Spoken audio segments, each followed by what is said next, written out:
You're listening to the We Are Libertarians Podcast Network. Find all of our shows at wearelibertarians.com. Lowe's knows how to help you get the most out of your store run. That's why members save more with My Lowe's Rewards. Earn points towards My Lowe's money on eligible purchases. Get access to member-only deals and free member gifts. Plus, unlock free standard shipping when you reach Silver Key status. So what are you waiting for? Join for free today. Lowe's. We help. You save. Loyalty program subject to terms and conditions. Details at lowes.com/terms. Subject to change. Oh, it's such a clutch off-season pickup, Dave. I was worried we'd bring back the same team. I meant those blackout motorized shades. Blinds.com made it crazy affordable to replace our old blinds. Hard to install? No, it's easy. I installed these and then got some for my mom. She talked to a design consultant for free and scheduled a professional measure and install. Hall of Fame son. They're the #1 online retailer of custom window coverings in the world. Blinds.com is the GOAT. Shop Blinds.com right now and get up to 45% off select styles. Rules and restrictions may apply. All right, let's get back to some boring subjects. Understand the risk to our country. Freedom brings people together. You're listening to the We Are Libertarians Network. Learn more at wearelibertarians.com. Welcome to the program today, episode 348. On Saturday, March 23rd, 2019, we're going to be talking about the Mueller report. I've got my friend Lex here. She messaged me and she said, "What's this Mueller thing about?" And I said, "I'm not doing this for one person. You're going to come on the podcast." So here we are. So I'm going to give you the beginner's guide to Russian collusion. So stay tuned for that. Warning. This show is for adults, produced by semi-adults. So the language is sometimes strong and offensive. I don't know what I said. Welcome to We Are Libertarians, where our goal is to help you sound smarter while talking to your friends. We examine current events from a libertarian perspective while treating modern politics with all of the irreverence it deserves. There has been lie after lie. We toss out the screaming heads, put people before political parties, and give context to the news to make you think. Now, here's our host, a 15-year veteran of politics and media, Chris Spangle.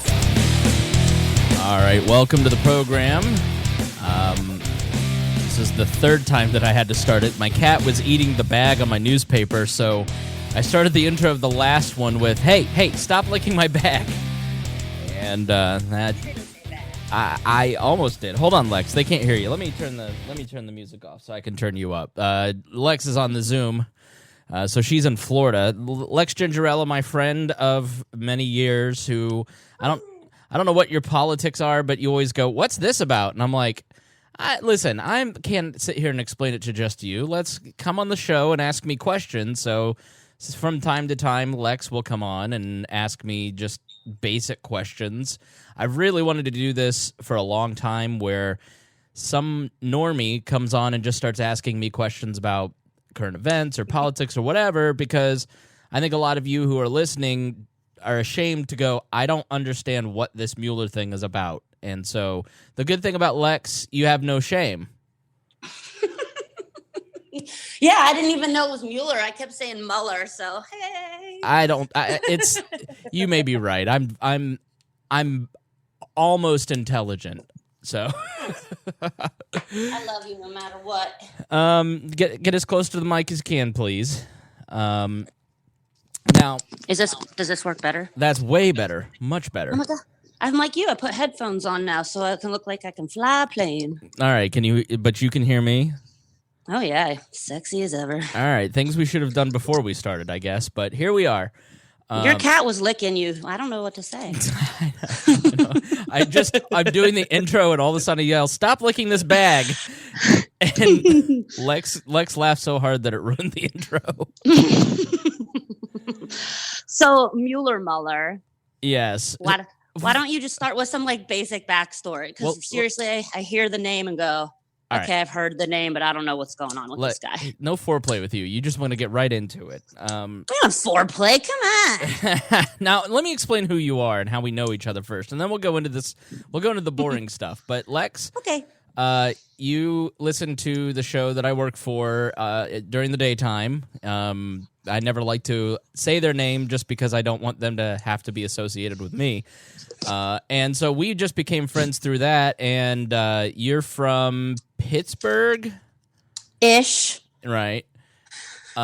So you're a Yinzer. Sure. I don't say gum band, but I say most of the other stuff. Yeah, so if you hear some funny mispronunciations, then that's her Pittsburgh accent. It's one of my favorite accents. Oh. What are some words that people from Pittsburgh kind of say weird? We say buggy instead of cart. So like if you go to the grocery store, we say buggy. Oh, I say buggy. A couple people I've met in Florida, older people say it. So buggy, jagger bush instead of like a thorn bush. Jagger bush. Are you there? Well, somehow we've been disconnected. So here we are. So there's that. People say gum band instead of rubber band. I never really got into that. Baloney's jumbo. Why is it jumbo? I don't know. That's just what it's called. It's just jumbo. Chipped ham. You can't get chipped ham anywhere but Pittsburgh because it's just a special way they slice up basically like deli ham for sandwiches, but it's chipped ham and it's like paper thin amazingness. It's like tissue paper. So good. You know, one of the sad things about the internet is that these regional differences are kind of all going away and everything's becoming more homogenized. And so, you know, like my great grandma, she lived until 97, so I got to know her into her 80s, almost 90s, and you know, she had this way of talking that was not Southern, but kind of high-pitched, but, oh, Mike, let's go wash yourself. Like, there was just, like, this accent that she talked like that was fascinating, but, and my grandpa kind of has it, but I don't, you know, and I saw the comedian Mary Mack yesterday. She's from Minnesota.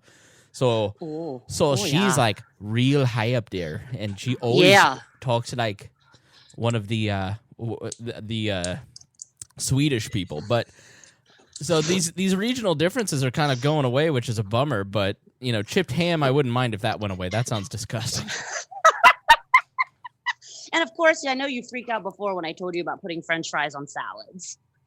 Yeah, I don't know what that's about. That's disgusting. Hot things do not go on lettuce. Lettuce can go on hot things, but hot things cannot go on lettuce. Well, you eat your steak salad. Do you eat your steak cold? I wouldn't get a steak salad because hot things don't go on lettuce. Okay, well, that's just you. You don't eat salad. Oh, wow. Just come on here and call me fat. Oh, shit. Did you see the photo I posted of me from like 8 years ago on Facebook today? No, I haven't been on. Go to Instagram. The Abyss. Go to Instagram or Facebook and go look at that photo. Let's get a live reaction of how ugly I was. Like it's on in. All right, let me get on the IG. So kids call it a glow up these days. I used to be 330 pounds. I'm down to about 260. I have a beard. I got new glasses. Not really better fashion, but. Some people glow up, and I had a blow up and put on 50 pounds. So yeah, I'm killing it, kid. Let's see. Oh, wow. Oh, my God. Are you sweating? Like, is that chest sweat? Here's the thing. When you're 330 pounds, the answer is yes to are you sweating? Like, it doesn't matter. You're in a bar, and you don't even drink. What do you... Well, I can have name tag. Were you working? It was like a libertarian thing, but yeah, no, I was enormous, and I mean, on a scale of 1 to 10, how ugly am I? No, I think you're still cute. I mean, it still looks like you, kind of, but it's kind of crazy. I like you now. I don't know if you know this, but I was in a same-sex marriage. Like, look at that picture and tell me I don't look like a lesbian. Like your Subaru's out front. Right. Oh, you boy. see pictures of me and my ex-wife, and you're like, wow, that's such a cute lesbian couple. Like, oh, my God, can she see? No, I'm just kidding. Yeah. So go check out my Instagram. Make sure you follow me at @Spangle. I post lots of memes in the stories. You'll love it. And you can see how ugly I was and how cute I am now, to be honest. You were teaching people how to make memes on your Instagram story. I was like, oh. Yeah, so the Empress of Memes, who is a friend of mine who runs The Wall Twitter, she's the one that actually like posts stuff on Twitter. And so she and I were talking about it last night. Like, it's so easy. She's been doing it for 3 months, and she's making so many great memes after 3 months. And she's like, how do I do Awesome. I want to teach people how to do this. And so we just put up a little post. Please tell your fiance to stop dying in the background while I'm talking. But yeah, if you go to the We Are Libertarians Instagram and you click on the saved highlights on our page, then you can see how to make a meme, and it's tagged as on our Twitter, as it's pinned on our Twitter. So it's really easy to make memes. Like, you just grab the template, get an app, and then you can start memeing away and tag us on any of the platforms, and maybe we'll share it if it's funny. If it's funny and fresh. But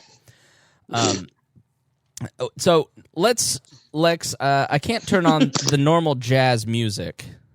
Funny and fresh. That's like my hygiene. Yeah. Well, you smell funny but fresh. Funny and fresh. I went to the wrong thing. I want to thank Jason Doolittle, Craig DaCosta, Christy Avery, Memerdy Libs, and the Libertarian Coalition for sponsoring, for being $100 a month Patreon members. Thank you to all of our patrons. You guys are the ones that actually make this thing go and pay the bills. And, this doesn't get to you for free. We're into the, 10,000 an episode mark. And so when you have that many listeners and that big of a community, it takes a lot of resources to make this go. And the 40 people we've got involved, Lex and I are talking via Zoom, which I pay for. It's being hosted by something I pay for. So, help offset the cost. If you appreciate what we do, if you've been impacted by our work in any way, then please join our Patreon. And $1, $5, $10, $25, $100, whatever. Even one-time donations at wearelibertarians.com/support, and all of that helps keep us going as we head into 2020, where we're going to have a ton of attention and a ton of people like Lex going, what the heck is this thing about? And We Are Libertarians is here to talk to normies and not libertarians. I don't do a show for anarchists, which is why I'm, people don't like me as much as Mance Raider, but I'm out here talking to normies like Lex, who what is your political persuasion? You just said a lot of words that I was like, who, what now? Yeah, it's inside baseball. Cool. My political affiliation, I think I'm registered as like a Democrat just because that was what I picked when I was whatever, and it just kind of carried over because I just figured I wasn't going to pick Republican because I don't know. Yeah, I feel like you're more of a liberal than probably anything else. Yeah, you sent me a quiz or something one time, and it said I was pretty much mostly liberal. So, I mean, I'm cool. Just, don't be a dick.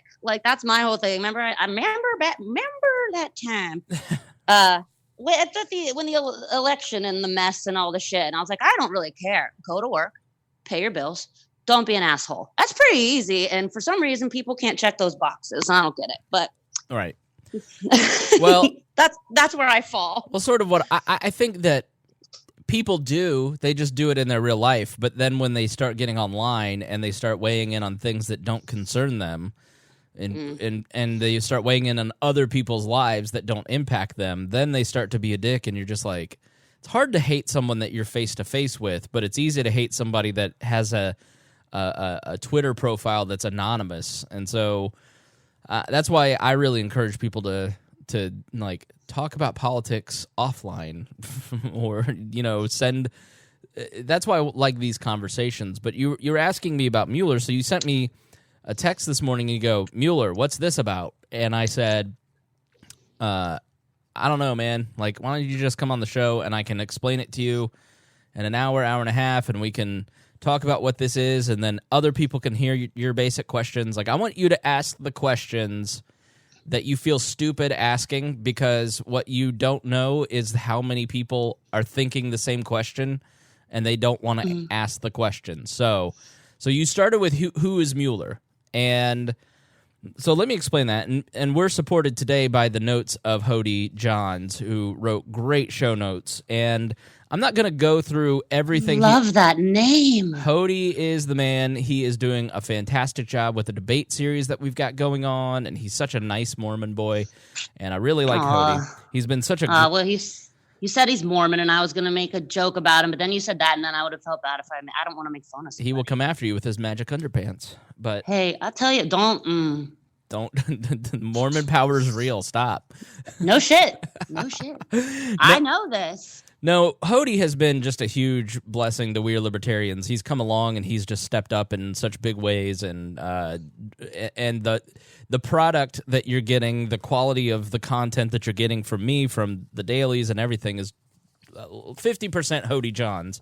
So he wrote these fantastic, like, there's 20 pages of show notes here.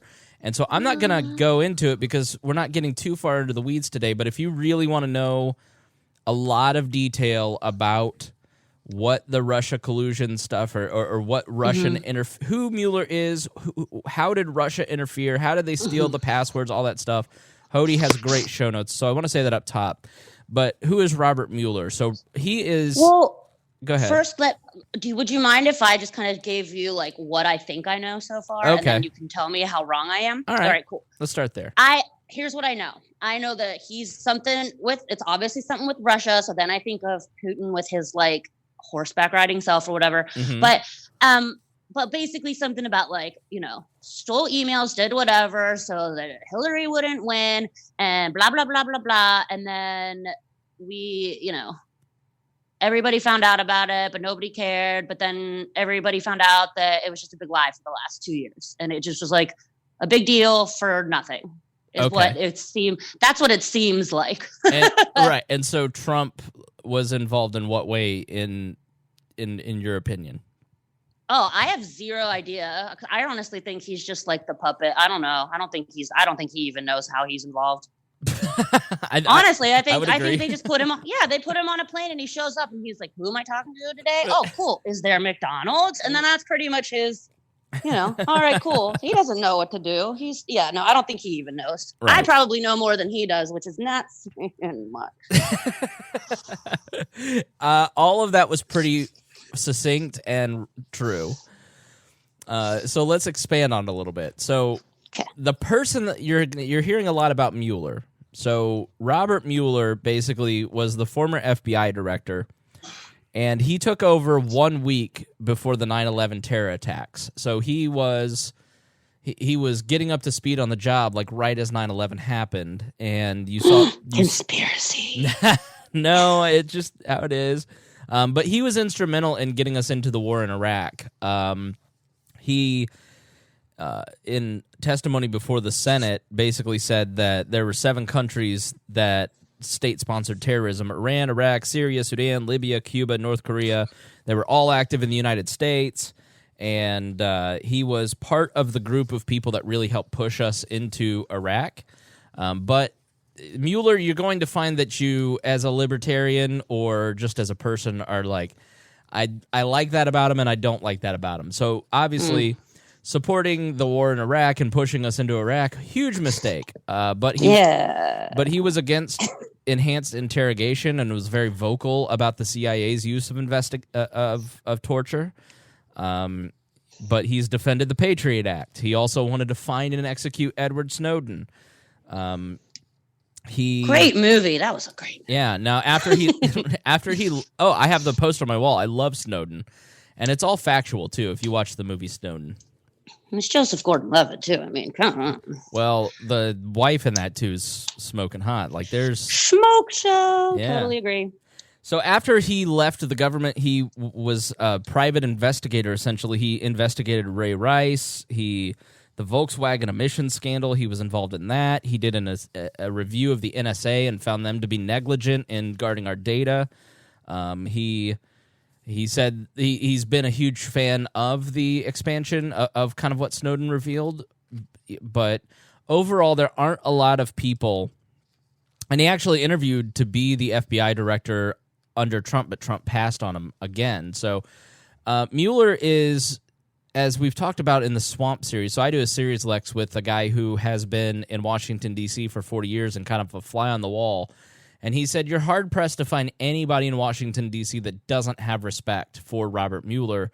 He's a straight shooter. He's pretty as non-biased as, he's obviously biased towards government power, but politically unbiased largely, has voted more Republican than Democrat, but is respected by the Washington establishment, and nobody doubts his credibility. So that's kind of who Robert Mueller is as a person. Is that everybody? Well, I mean, because the way you're explaining it makes it sound like he's like a pretty good guy. To the people who work in Washington who believe in the way that our government operates, he is a good guy to those people because but I think to those of us who don't like the expansion of government power, don't want Edward Snowden arrested or executed, like, no, he's like I said, he's got a mixed record. I mean, I think he is a person of character. I just think he has bad ideas, is the way that I would look at it. Very diplomatic of you. Yeah. Well, look at you. I don't like to impugn people's motives. I'm not the type of libertarian that's like everybody's an asshole. No. Just your friends. Yes, exactly. So does that kind of help you understand who Mueller is? Yeah, sort of. But like, what is his like title?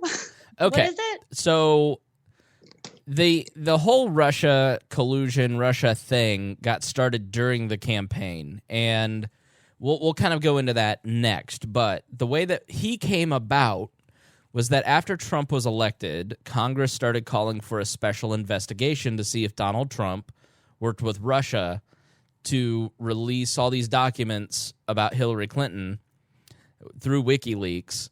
And Robert Mueller was appointed by the Deputy Attorney General Rod Rosenstein because the Attorney General, Jeff Sessions, recused himself. So after Donald Trump, there just was like all this stuff around Russia in the early days, and you had Mike Flynn kind of having all this, who was the national security advisor, leaving the administration because he was lying to the vice president, and there just was all this like questionable stuff happening around this, and nobody really knew anything. And so a lot of people were saying, we need a special counsel to investigate this. And what a special counsel does is it's an independent investigative body that is supposed to be devoid of politics. It's appointed by the Justice Department, which is the FBI essentially. And they investigate in a nonpartisan manner exactly what happened in a situation. So Bill Clinton, for instance, ow, I just bit my tongue. That really, really hurt. I see you looking at me. Hey loves, Haley Steinfeld here. Let's be real. When I'm on the red carpet, everyone wants to know whose dress I'm wearing. But here's the thing. We're so focused on those details, we're missing something that's actually way more important. Breast health. It's wild. Breasts get so much attention, but they're still so ignored when it matters most. Don't know what I'm talking about? Tune in on February 9th and visit yourattentionplease.com. That's yourattentionplease.com. See you then. At the UPS Store, we know things can get busy this upcoming holiday. You can count on us to be open and ready to help with any packing and shipping or anything else you might need. Is there anything you can't do? Actually, I don't have a good singing voice. The UPS... Nope. But our certified packing experts can pack and ship just about anything. At least that's good. The UPS Store. Be unstoppable. Most locations are independently owned. Product, services, pricing, and hours of operation may vary. See Center for details. Come in today to get your holiday goodies there on time. You found your person. Now let the Knot help you with everything else. The Knot connects you to the wedding inspo, vendors, venues, and planning tools you need to make your day totally you. Having helped plan 25 million weddings, we've got your back when it comes to every little detail like RSVPs, budgets, and more. Because your wedding comes to life with the connections that matter the most. Get started at theknot.com/audio. The Knot. Let's plan your wedding together. Oh my God, I seriously thought you were going to yell at your cat, and I was like, what is happening? I bit my tongue. Are you okay? Oh, and it's the worst. In the molar area, and so it's the worst. I got it good, and so I just I keep rebiting it and re-injuring it, and it's hurt for a week, and I'm miserable. I'm sorry, that blows hard. I used to do that when I quit smoking. That I bit the inside of my mouth all the time, like on accident. Why? I don't know what, if it was, I have no idea. Like it went away. Like, but for a couple months I was in like, I was just like, ow, like I would just bite. I have no idea. I couldn't tell you. Was there some function of quitting smoking that caused it? I think it's, I think it's the act of sucking, because when you suck it, how you kind of like bring the sides of your cheeks like inwards and closer to your teeth. So I think just having got rid of that like habit, like, but I don't know. I really don't know. Every single person listening to the show just I did it too. Everybody just tried to smoke a cigarette to see if what you were telling the truth. Yeah, like just like when you like it purses your mouth up, and I just think for a while, like, yeah, I don't know. I think it was just like a weird, like I would have like a flashback. I don't know. Right. Anyway. All right. So back to the special counsel. So to kind of illustrate this in history, Bill Clinton had the Whitewater scandal, which was this real estate deal that looked shady. And so the Republican Congress pushed for a special counsel. The Attorney General appointed the special counsel, and then they started investigating, and then it eventually led to his impeachment because of perjury. The first special counsel, I think, was Ulysses S. Grant, because he wouldn't pay his speeding ticket in his carriage, and they tried to impeach him over that. So a speeding, wait, what? Like horses were going too fast? Yeah, That's he was driving through D.C. too fast in his carriage, and so they tried to get a special counsel to get him to pay his ticket. So you can really launch a special investigation over anything, but it's always dangerous to a president because the scope always expands. Like Whitewater was the purpose of the Clinton investigation, but that expanded into Lewinsky. And so the Attorney General, who works for the president, right? The president can appoint the Attorney General. It's all the executive branch. So Mueller technically works for Donald Trump, even though he's investigating Donald Trump. He's working for William Barr, the Attorney General, who was just appointed by Donald Trump. So, but they set up safeguards so that Donald Trump can't interfere in the investigation. All right. So I hope that I'm kind of making this. No, you are. It's like that whole like I'm my own grandpa kind of situation. Right. So right. So a special counsel is an independent investigative agency that is formed for one specific task. Like the Justice Department can investigate anything, but the special counsel is given a mandate specifically to investigate one thing. And so the specific mandate that Robert Mueller was given by Rod Rosenstein, the Deputy Attorney General, who was and is the only person that could have fired him as well, or else it would set off a constitutional crisis. He was told, you are to investigate if Donald Trump and his campaign colluded with Russia to release those emails and documents to WikiLeaks, and did they coordinate with Russia to damage their political opponent. And so first, Robert Mueller established, did Russia interfere in the 2016 election? And the answer is yes. And what we're finding now is that the Trump campaign did not collude with Russia. It's been 18 months of the investigation. By now, if Donald Trump were working for a foreign agency, don't you think that Robert Mueller would have told somebody sooner or said, maybe we ought to get this guy out as the president because he's working for Vladimir Putin?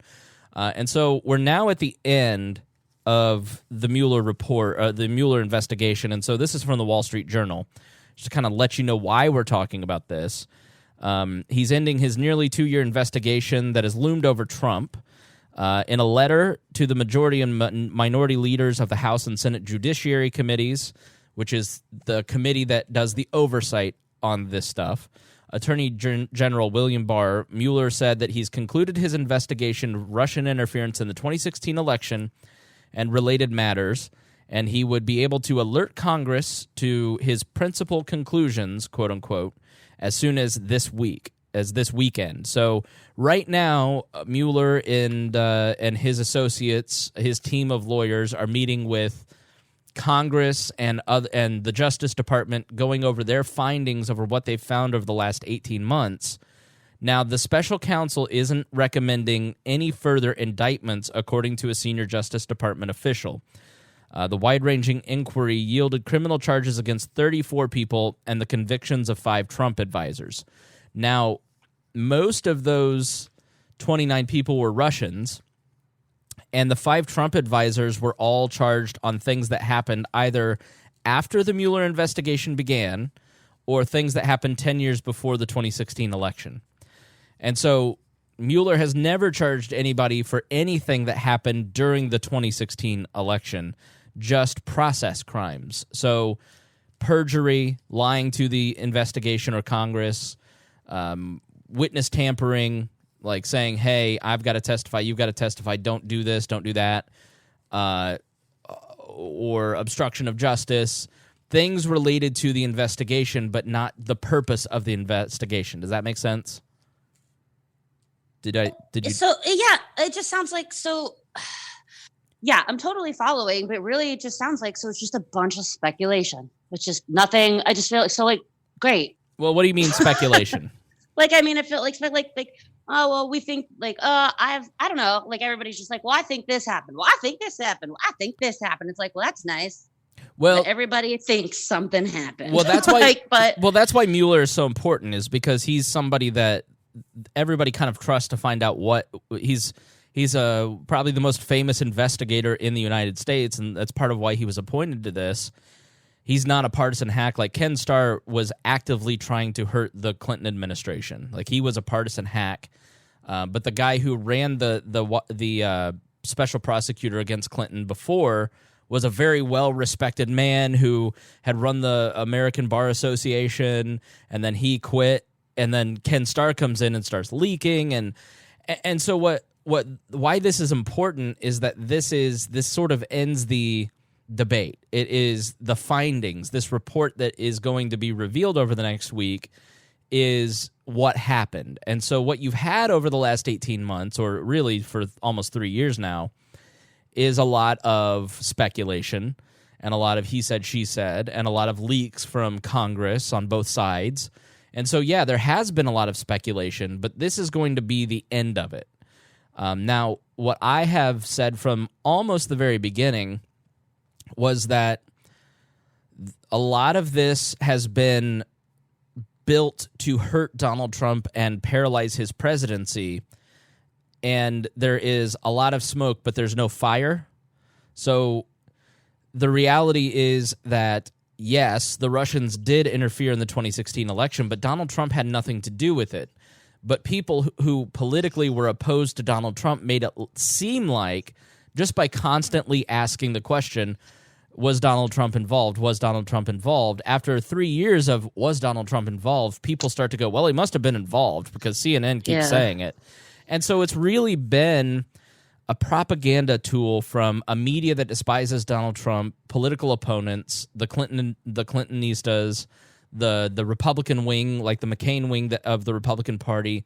They have used this narrative to hurt Donald Trump's presidency. It's been very unfair to him as a president, and frankly, it is unfair to the majority of the American people that, according to the Electoral College, that elected him president. He's the duly elected legal president of the United States, but a propaganda campaign has been waged against him for 18 months to delegitimize the power of his presidency, which I'm not opposed to because I'm opposed to him as a president.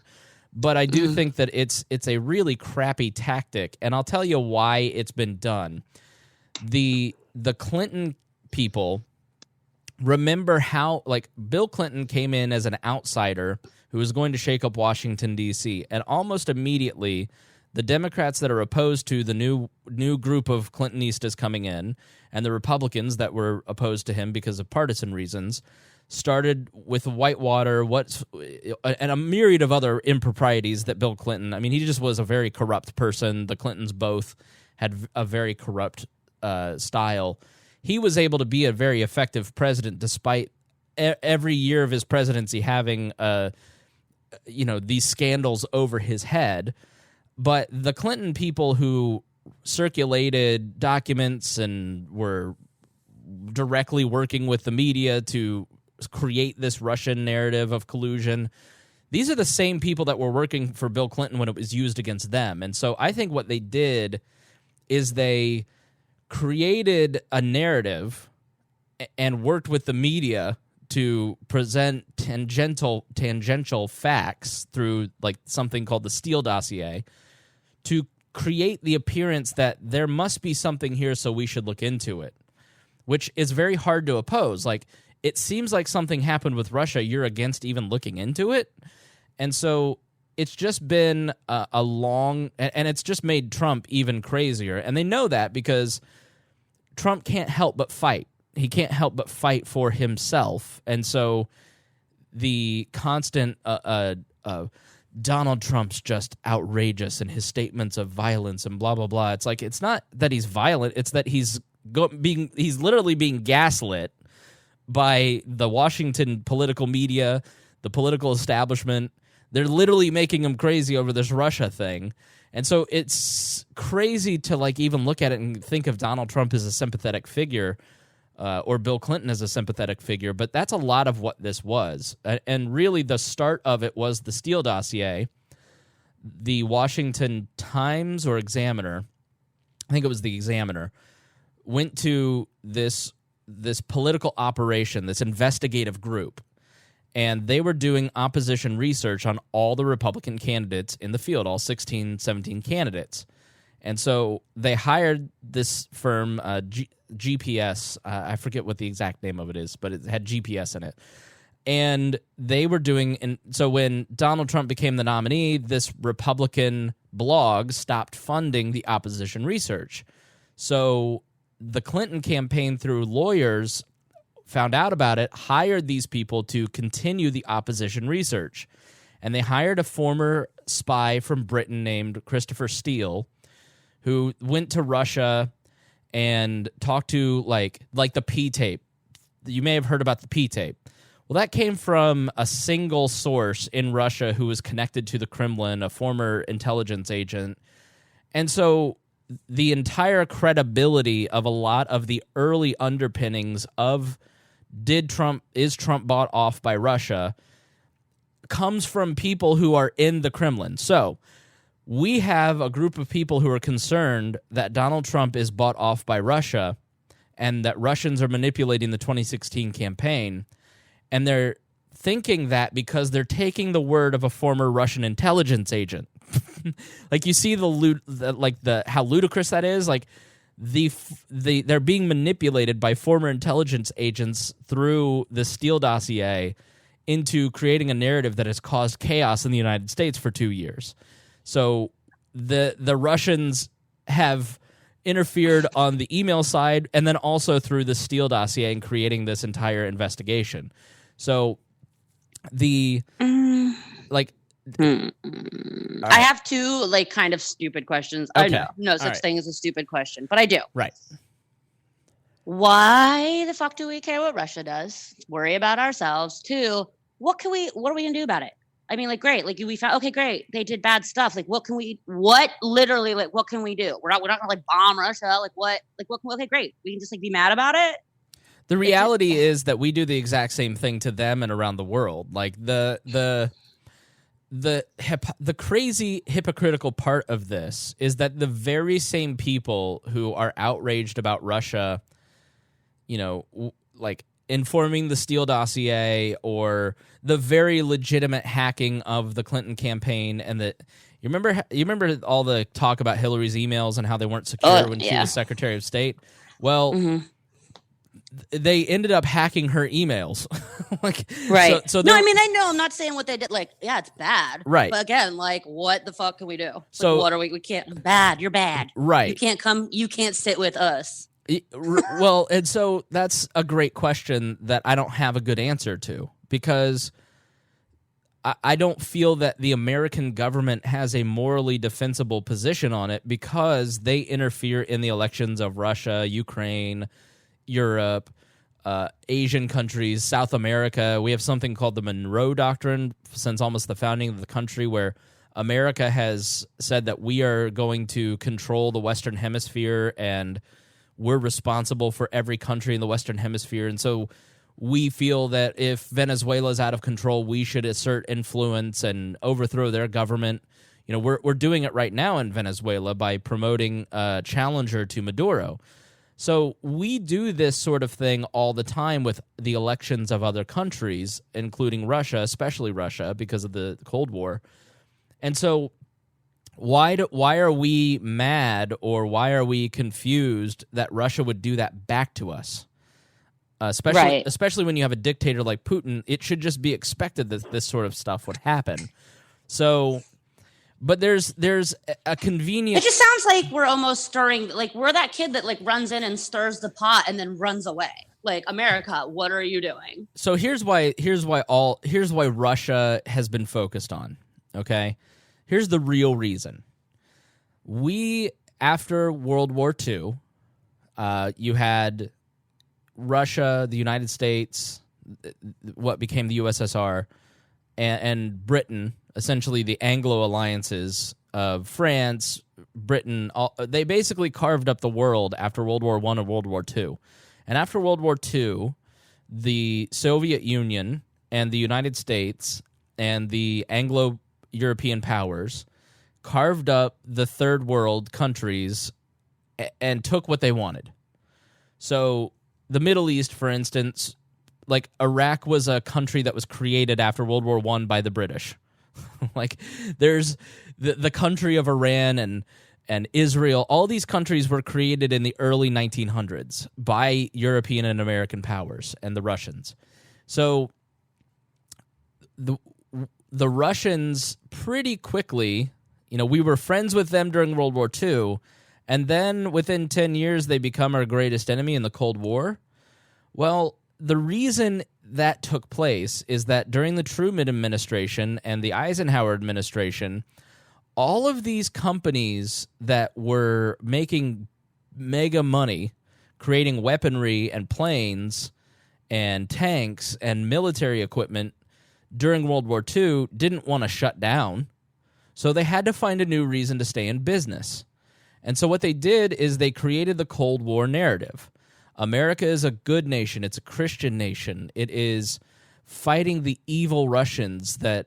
and it's pretty hard to argue that the Russians were evil, that when they're starving 7 million Ukrainians and taking over countries and robbing them of their resources, and the godless commies are going to take over the world if we don't fight them. And so then you end up with the Cold War during the Truman administration, because America and the military-industrial complex took the hard-line stance, the militaristic stance against the Soviet Union. And, when Eisenhower is in his farewell address, he basically says, America, you need to watch what's happening here and you need to avoid it because it means perpetual war. When Americans, here's the former commander of all the Allied troops in World War II saying, beware of the government that's being built here because this government is militaristic. Kennedy inherits all this and almost goes to nuclear war with Russia at one point. And he says, this is crazy. What is causing this? And he realizes it's the CIA and the Dulles brothers. And the CIA is going into other countries and overthrowing other countries to quote unquote fight the Russians and to expand American influence. And so you end up with a government that is beholden to all of these arms makers, and they have to create perpetual conflict. Well, when the Soviet Union collapses, what do? Who are you going to fight? Well, thank goodness that that Al-Qaeda comes along, our former allies in the fight against the Soviet Union. If you've watched Charlie Wilson's war, we used to fund Saddam Hussein to fight Iran. We used to we used to fund Osama bin Laden in his fight in Afghanistan against the Russians. And then he becomes our enemy 20 years later because we don't leave their holy land. We build bases in countries that we go into, and we kept 3 bases in Saudi Arabia, and he was upset about it. He was mad about it. He during the Gulf War, and then he becomes our enemy, does terroristic acts. Obviously, 9/11 happens. And then we end up with a war in Afghanistan that's now too old to be touched by R. Kelly, frankly. You didn't. I love it. That's my thought. Honestly, earlier when you were like, remember the P tapes? I'm like, yeah, duh, everybody does. And I was like, oh, wait. Wrong P tape. Right. Not that one. How sad. Remember which P tape. There's an active duty soldier in Afghanistan right now that was born after 9/11. And so, and by the way, Iraq is voting as we speak to kick the United States out of Iraq, to remove our military from their country. So Why Russia? Why fight? Why pick a fight with Russia? Russia and China are our greatest competition for arming the world. We want to sell the Saudi Arabians weapons in their fight against the Yemenis because we don't want to really necessarily, it's not the first tank that really makes a lot of money, it's the parts. And so if you can sell one Abrams tank, then you now have 50 years of parts that you're going to sell to the Saudi Arabians for that plane or that tank. And so we're fighting Russia and we're positioning ourselves as their enemy because, A, it's reflex. It's what the American military industrial complex and security services and military have done since 1945, but also because we want to sell weapons that kill a lot of innocent lives in places like Yemen or Syria, coming to Africa soon. We want to be the salesman of death over the Russians or the Chinese. And so we have to have some conflict that is presented to the American people to make this system continue. And so when an opportunity comes along, like some emails getting hacked, which they weren't hacked, by the way. John Podesta, the head of the Clinton campaign, Robbie Mook, Hillary Clinton's campaign manager, these people gave their password to the Russians. Like what? Guys, my password is password. Right. What people don't realize about this whole Russia invaded the DNC servers and no, they clicked on an email like your grandma that was spoofed and then said, reset your Google password here. And then they typed in their password, which John Podesta's password was like password 123. And that's not a joke. And I love boobs with a Z at the end instead of an S. I wish I love boobs 6969 had been the password, but it wasn't. It was password 123, like your grandpa. Here's the guy who is running a presidential campaign and doesn't take cybersecurity seriously. And so they give all these emails to the Russians because of their own stupid behavior. And it's like that meme where the guy sticks the stick in his bike and then falls over and he's like, stupid Russia.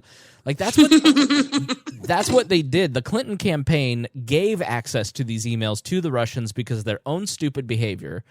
And of course, a foreign power, everybody knows that a foreign power is trying to invade a presidency, a presidential campaign, a congressman's BlackBerry. Like everybody knows that foreign actors are trying to do espionage in our borders, and we're trying to do it to them, right? So this is the game, and it's so crazy to me that Donald Trump has repeatedly been bashed over the head for things that every presidential campaign has done for 50 years, like having meetings with foreign ambassadors in Kislyak. You think Hillary Clinton's campaign didn't meet with Kislyak, the foreign ambassador of Russia, during the 2016 campaign? Of course they did.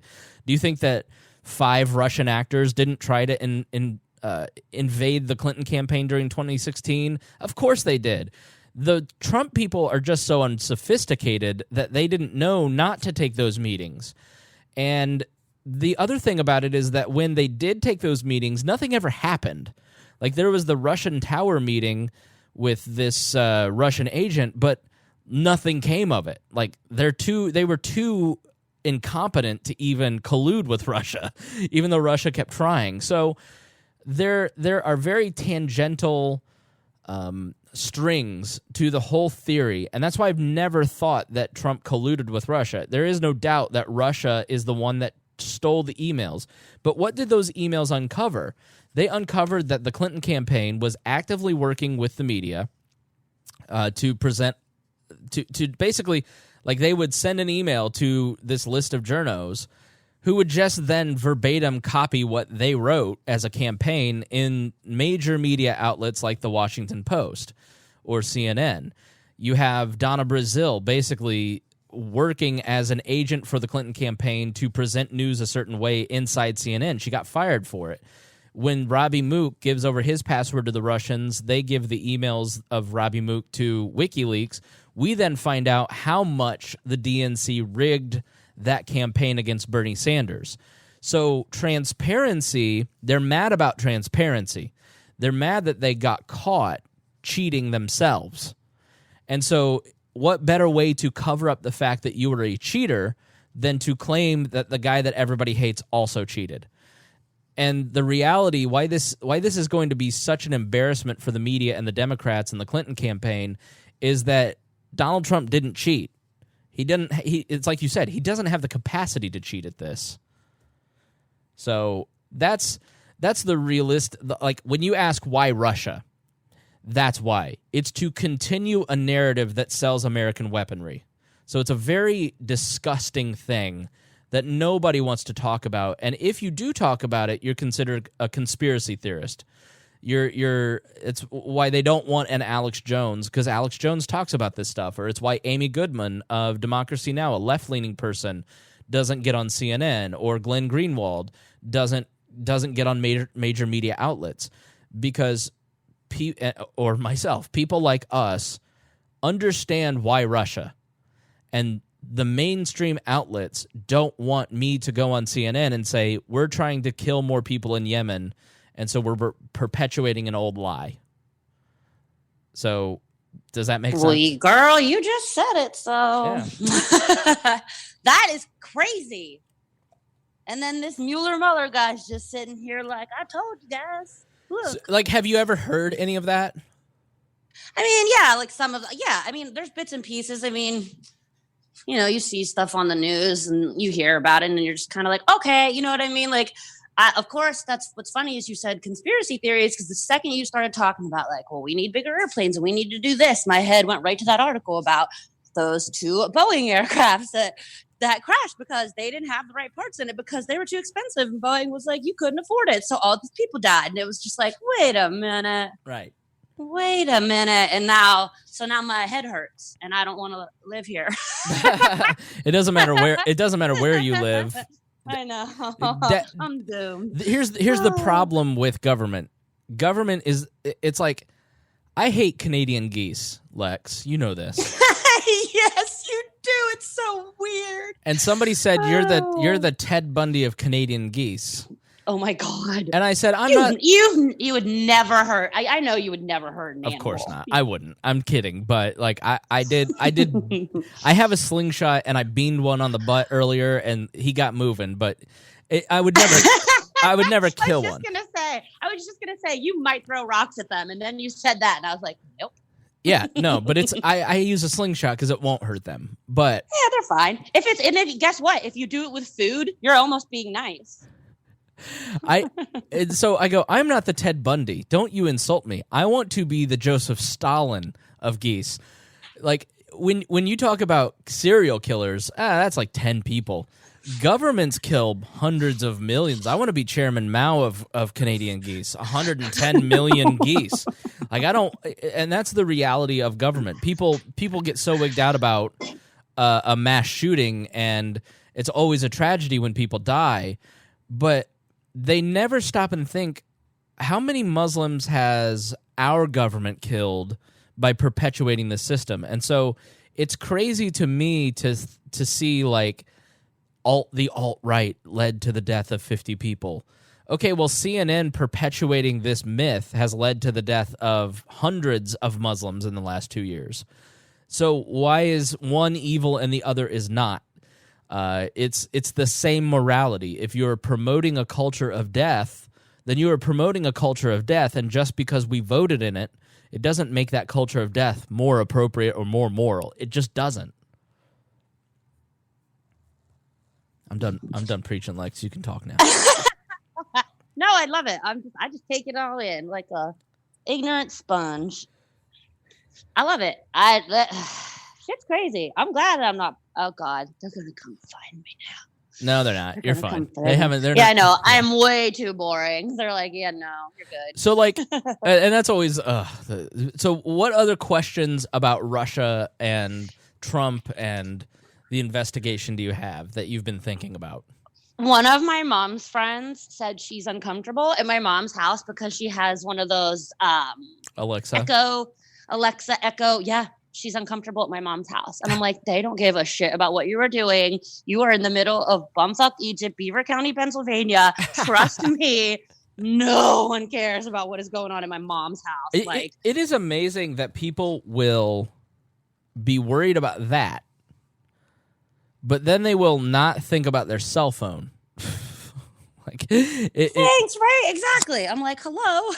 Do you not realize that the United States government collects every text message, every phone call, every email, every Facebook message, every Facebook post? They collect not just in the United States, but every one of those in all of the world for the rest of our lives, and they never go away.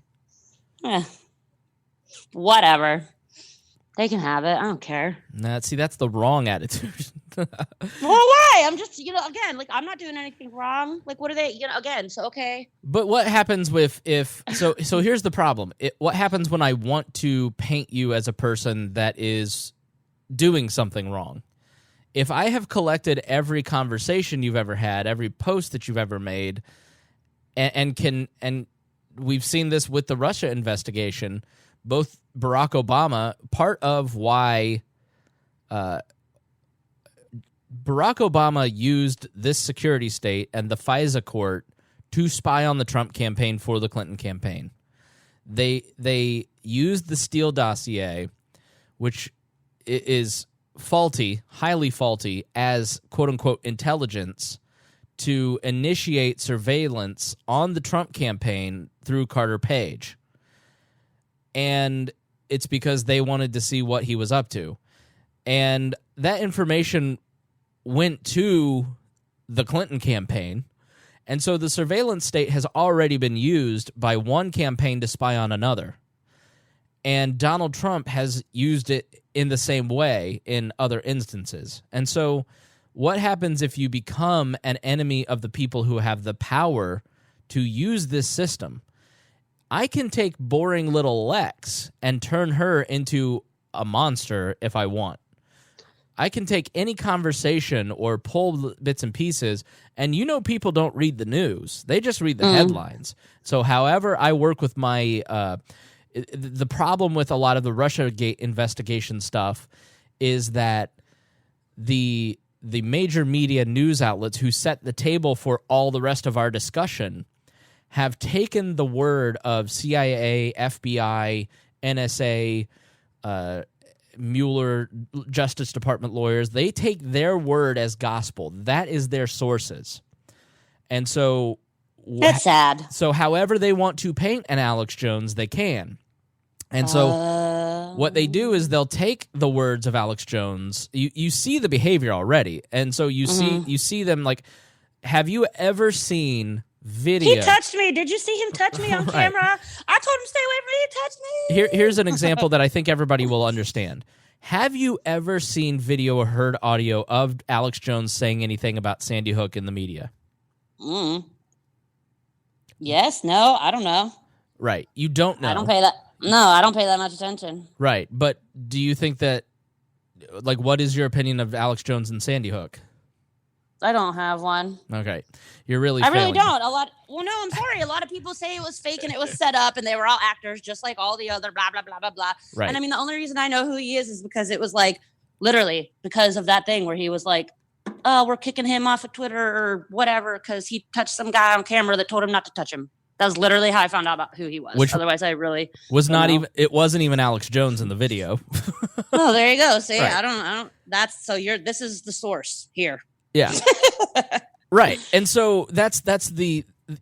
You've never seen video. Do you think if they had video or audio of Alex Jones saying something about Sandy Hook, don't you think you'd see that wall to wall 24/7 during that period when they were removing him because of his comments about Sandy Hook? What they do is they take some transcripts out of context, write headlines that make the person look bad, repeat it over and over and over until people that don't pay attention believe that that's what happened.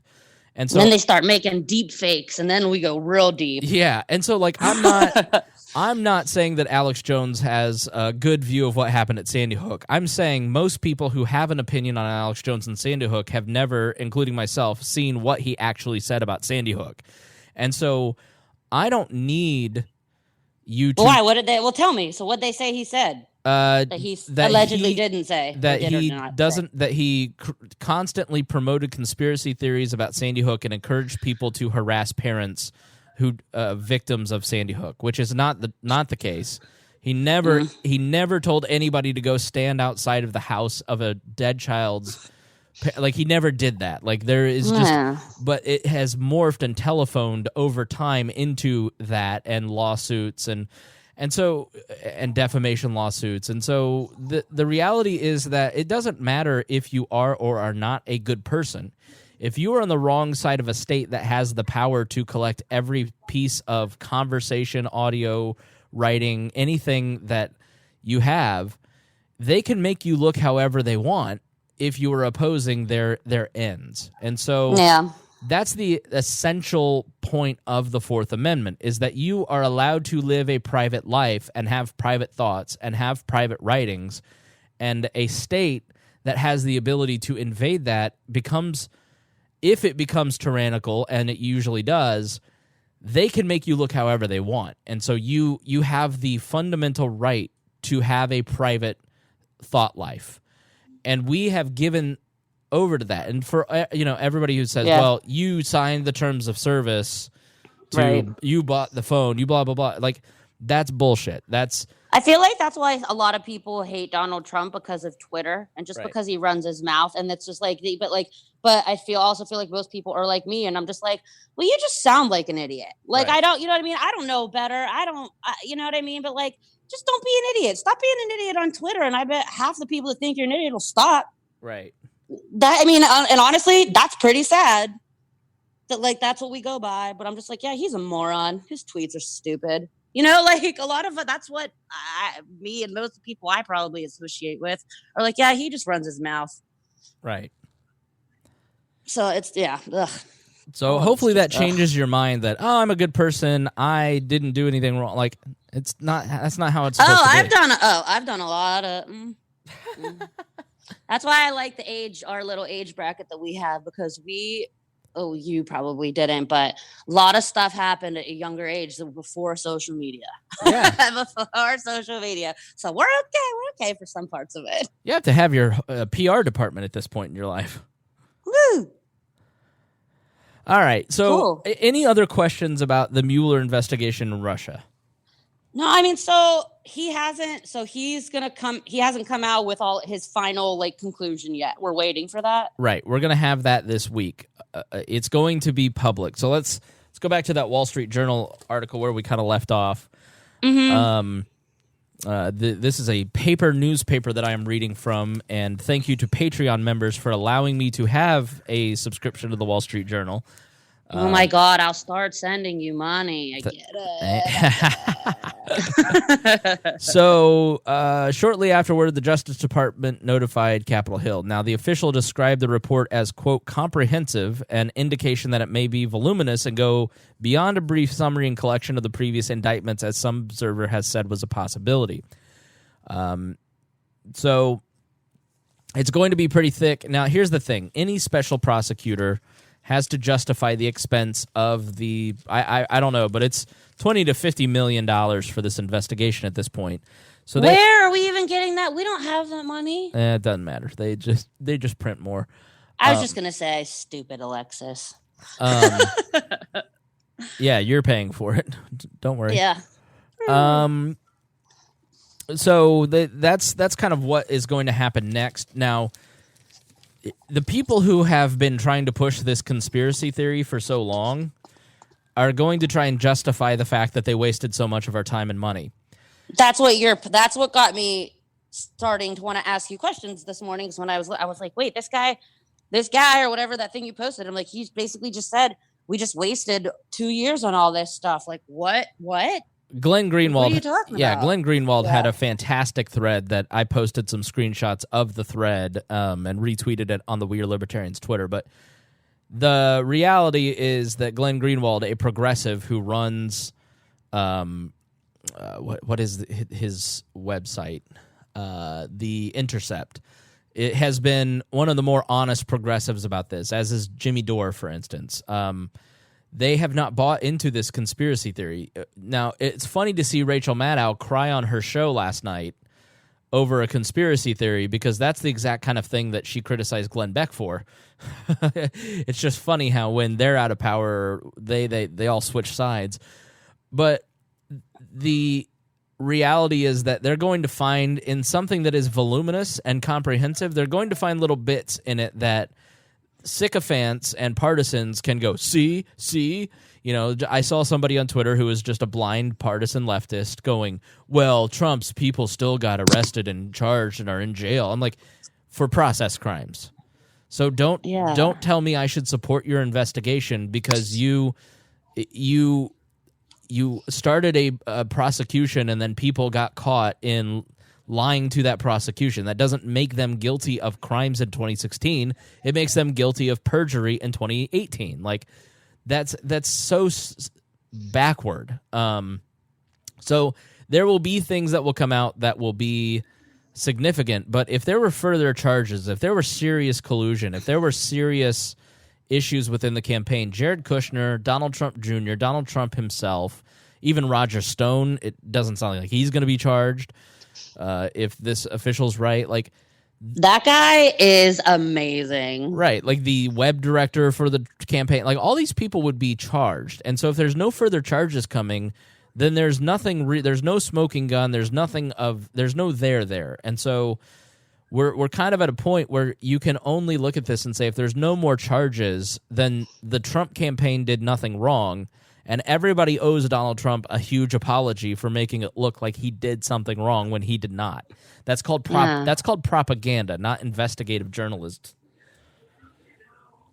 Right. So that's where we're at. That's what's going to happen the next week or so. I mean, yeah, and he's still president. Hello. Right. There's so many different reasons to dislike Donald Trump. Oh my God. His foundation color alone. Don't even get me started. You can't find true reasons to think Donald Trump's not a good president and unfit for office.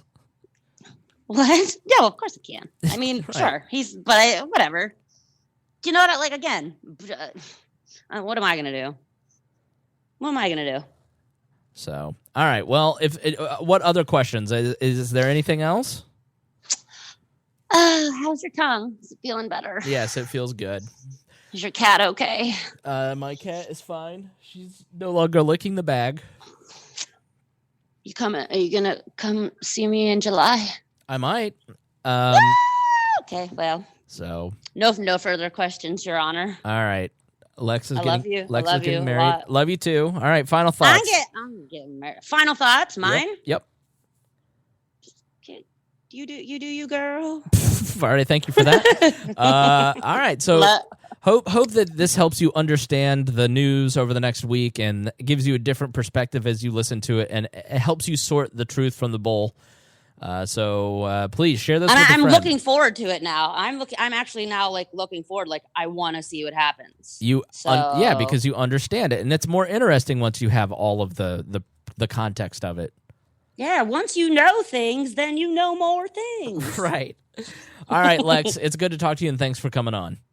Okay, love you. Bye. All right. Thanks for listening, everybody.